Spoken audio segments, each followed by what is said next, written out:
गोपाल नारायण सिंह विश्वविद्यालय में हम लोगों ने कृषि तकनीकी सेवा आरंभ किया किसानों के लिए, और किसानों को जो है कि हम टीवी के माध्यम से और उनको साहित्य के माध्यम से उनको जानकारी दे रहे हैं।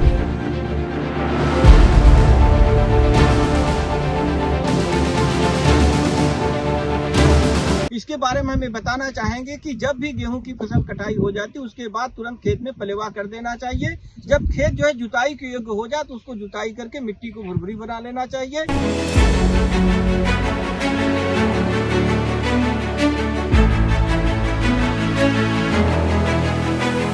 4 लाख पौधे 1 हेक्टेयर में आपके हमारे मौजूद रहे तो उससे उत्पादन अच्छा मिलता है।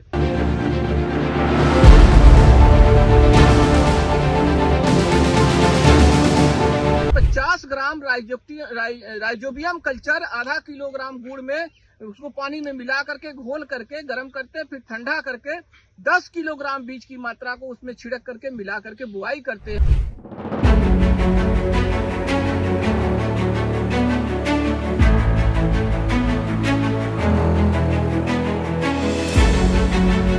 अनुसंधान संस्थान कानपुर से ये प्रजाति विराट हम लोगों ने प्राप्त किया है और उसको ला करके यहाँ पर बुआई की गई है। पहली बार बिहार में किया जा रहा है इस प्रजाति की खेती मूंग की।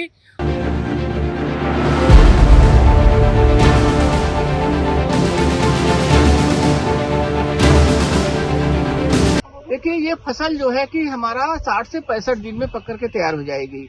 हम लोग इसको 10 अप्रैल को किए हुए हैं, तो 10 अप्रैल से 10 मई 30 दिन और 10 जून आपका 60 दिन, अधिक से अधिक 15 जून तक पक करके हमारी फसल तैयार हो जाएगी।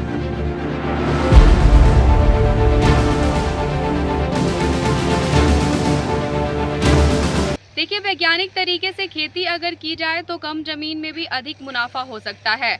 इसी विषय पर आज हम बात करने के लिए मौजूद हैं नारायण कृषि विज्ञान संस्थान गोपाल नारायण सिंह विश्वविद्यालय के उस प्रांगण में, उस जगह पे जहाँ पे जो है मूंग के नए वैरायटी की खेती की गई है। आज हम जानेंगे कि गर्मी के दिनों में मूंग की खेती कैसे की जाती है जिससे अधिक उपज होता है। इसकी विस्तृत जानकारी के लिए हमारे साथ मौजूद हैं डॉक्टर धर्मराज सिंह। सर, बहुत बहुत स्वागत है आपका। धन्यवाद। सर, बताइए कि गर्मी के दिनों में मूंग की खेती की ये कौन सी वैरायटी है, क्या फायदे हैं इसके और कैसे की जाती है? देखिए जो है कि किसी भी फसल की खेती के लिए पहली बार ये ध्यान रखना पड़ता है कि आप प्रजातियों का चयन सही समय पर और सही प्रजाति का चयन करें। और ये प्रजाति हमने भारतीय दलहन अनुसंधान संस्थान कानपुर से विराट प्रजाति है, इसको हमने प्राप्त किया है। और ये प्रजाति की सबसे बड़ी विशेषता ये है कि इसमें सारी फलियां एक ही साथ पकती हैं। एक ही साथ पकने की वजह से इसकी तुड़ाई में बहुत ही सुविधा होती है। तो इसके कौन सी मिट्टी इस खेती के लिए ज्यादा उपजाऊ होते हैं? देखिए जो है कि मूंग की खेती जो है कि बलुई दोमट से लेके दोमट मिट्टी में बहुत ही अच्छी तरह से की जाती है। यहाँ पर जो है दोमट टाइप की मिट्टी है और इसमें आप देख रही हैं कि फसल जो है कि कितना बढ़िया लहलहा रहा है। तो फसल के लिए जो हमने मिट्टी का चयन किया है दोमट मिट्टी, बहुत ही अच्छी मिट्टी है ये। जी सर, 1 हेक्टेयर जमीन में कितनी मात्रा में इसकी बीज की बुआई करें? देखिए जो है कि 1 बीघे मतलब 1 हेक्टेयर मतलब होता है 10,000 स्क्वायर मीटर। और जो हमारी संस्कृत बीज की मात्रा है वो 20 से लेकर के 30 किलोग्राम प्रति हेक्टेयर मतलब 4 बीघे में। और इसको हम लोगों ने करीब 25 किलोग्राम बीज 4 बीघे के लिए यहाँ पर प्रयोग किया गया है। सर, कई बार देखा जाता है कि जो स्थानीय किसान भाई बहन होते हैं वो जानकारी के अभाव में कोई भी चीज नहीं जान रहे होते हैं, तो वो गलत तरीके से खेती कर रहे होते हैं या फिर उन्हें जानकारी नहीं होती है। तो इस फसल के बारे में उन्हें क्या संदेश देना चाहेंगे? देखिए जो है कि नारायण कृषि विज्ञान संस्थान गोपाल नारायण सिंह विश्वविद्यालय में हम लोगों ने कृषि तकनीकी सेवा आरंभ किया किसानों के लिए, और किसानों को जो है कि हम टीवी के माध्यम से और उनको साहित्य के माध्यम से उनको जानकारी दे रहे हैं। देने से पहले उनको बुलाते हैं, ट्रेनिंग भी देते हैं, किसानों के खेतों पर भी जाते हैं। और यहाँ पर जो हम प्रक्षेत्र पर ये प्रदर्शन किए हुए हैं पहली बार विराट मूंग प्रजाति का, उनको किसानों को बुलाकर दिखाएंगे हम यहाँ पर कि इसकी खेती कैसे की जाती है और इससे आपको क्या लाभ है। तो किसानों में इसकी जागृति होगी, इससे जो है किसान जानकारी प्राप्त करेंगे और आगे भविष्य में जो है कि बिहार जैसे प्रदेश में दलहनी खेतों को बढ़ावा देने में मदद मिलेगा। सर, जायद मौसम में मूंग की खेती के बारे में विस्तृत जानकारी दीजिए कि वो कैसे स्टार्ट करें और क्या क्या चीजें हैं जो है इंक्लूड करके वो अच्छा फसल कर सकते हैं? देखिए जो है सबसे महत्वपूर्ण बातें हैं कि इसकी खेती कैसे की जाती है, किसानों को जानकारी होनी चाहिए। इसके बारे में हमें बताना चाहेंगे कि जब भी गेहूं की फसल कटाई हो जाती है उसके बाद तुरंत खेत में पलेवा कर देना चाहिए। जब खेत जो है जुताई के योग्य हो जाए तो उसको जुताई करके मिट्टी को भुरभुरी बना लेना चाहिए। इसके बाद इसकी लाइन से लाइन में बुआई करनी चाहिए। सबसे महत्वपूर्ण बात ये ध्यान में रखना चाहिए कि अगर खेत में नमी हो तभी इसकी जमाव अच्छा से होता है। और बीज जो है कि 20 से 30 किलोग्राम 1 हेक्टेयर में प्रयोग करते हैं हम लोग। और बीज की जो गहराई जमीन में मिट्टी में डालते हैं वो 4 से 5 सेंटीमीटर की गहराई पर डालते हैं, जहां तक कि नमी होनी चाहिए। और दूसरी बात है कि हम लोग इसको देखिए लाइन से लाइन में बुआई किए हुए हैं और एक जो है कि लाइन से लाइन की दूरी ये हम लोगों ने 30 सेंटीमीटर रखा हुआ है। और इसमें जो है कि पौधे से पौधे की दूरी हम लोगों ने 10 से 15 सेंटीमीटर रखा हुआ है। और आप देखिए कि ये जो एक हमारा हेक्टेयर जमीन है इसमें हम लोग ये रखते हैं जो कि 4 लाख पौधे 1 हेक्टेयर में आपके हमारे मौजूद रहे, तो उससे उत्पादन अच्छा मिलता है। तो बुआई हम लोगों को लाइन में करना है, 30 सेंटीमीटर की दूरी पर करना है, 10 से 15 सेंटीमीटर के पौधे से पौधे की दूरी रखना है।